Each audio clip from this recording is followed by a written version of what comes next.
were accused of a God of the gaps, and no doubt believers have done that over the years, a God of the gaps. What you're saying here, but it sounds to me like when they say, well, maybe there's a naturalistic cause, well, yeah, possibly, but that is a nature of the gaps. What would you say is the difference between the typical God of the gaps, you just use God to fill in the mystery, and what you're doing with intelligent design? Right. I think the God of the gaps, or an argument from ignorance, is we don't know what's going on. So, could have been God. It's like we just shrug our shoulders.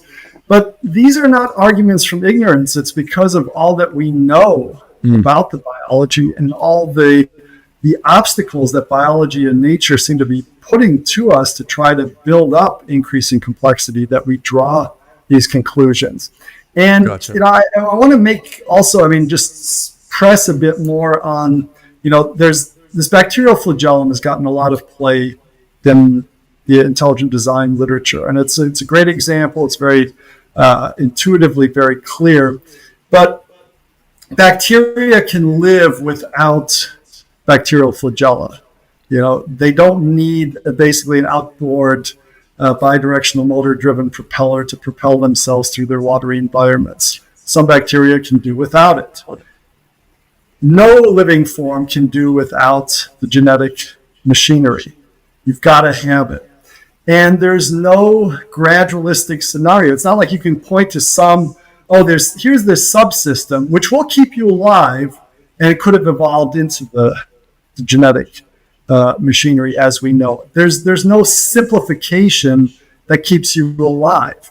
So yes, if you're a committed materialist, there's got to be a naturalistic story. This didn't magically materialize, so there's got to be some sort of gradualistic pathway. I've heard people talk about right now it's a 3-codon genetic code. Maybe it was a 2-codon. Okay, what would that look like? It's just pure speculation. A lot of the origin of life researchers, they will go to a much simpler level. They're not even trying to explain the genetic code. They're looking at certain basic chemicals, RNA worlds. Can we get some self-replicating RNAs? Because RNAs can contain genetic information, but they can also have certain self-catalyzing properties. So let's see if we can get that to work. But the thing is, just because you can get an RNA with 40, 50 nucleotides that does something, to get a cell, you've got to have a membrane, you got a metabolism, you got to have the whole genetic machinery. So how does, I think there's often just a magical thinking that somehow if you can get something that's self-replicating, then a Darwinian natural selection process can kick in, and then it can just like magic create all this complexity for nothing. And it's magical thinking, but the thing is, any club that will beat design works as far as if you're a committed naturalist, because something like that had to be true. And of course, these intelligent design people are idiots. I think that's the conception. So, I was debating a Princeton molecular biologist who had turned to bioethics, and I think it was a point of pride for him that he had read nothing of mine. We debated in 2005.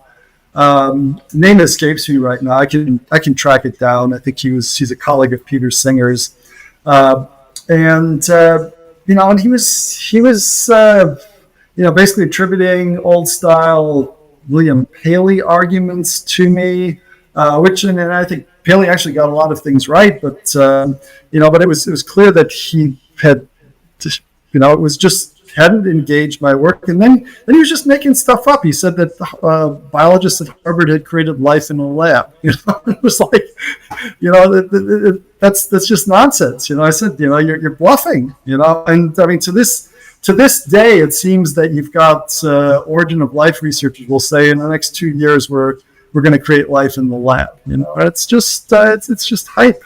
It's Well, that just shows that intelligence created life then, right? well, that too, But then what they want to do is Not they want to random. say, well, we're going to create these realistic prebiotic conditions, and then we're just going to withdraw the hand of design more and more until it's unnecessary. But in practice, the hand of intentionality is all over these experiments.